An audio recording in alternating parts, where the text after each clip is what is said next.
Hijomada miya faoliyati yaxshilanadi. Hijoma orqali tanadan zaharli moddalar chiqqanda qon aylanishi faollashadi. Bu esa miyaga kislorod va ozuqa moddalari oqimini oshiradi. Diqqat va xotirani kuchaytiradi. Stress va bezovtalikni kamaytiradi. Qon tozalangandan keyin tanada yengillik hissi paydo bo'ladi. Uyqu yaxshilanadi. Tanadagi tozalik va ichki faollashuv miyaga ham ta'sir qiladi. Ko'p insonlar hijomadan keyin ilk bor chuqur va tinch uyquga ketishadi. Chunki stress gormonlari pasayadi va asab tizimi sukun topadi. Ichki xiralik va ruhiy tortishuvlar ketadi.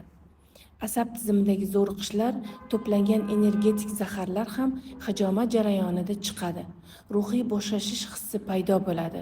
Ba'zi insonlarda hatto yig'lab yengillashish holati kuzatiladi. O'z-o'zini tushunish va qabul qilishga yordam beradi. Hijoma insonni tanasini tinglashni o'rgatadi.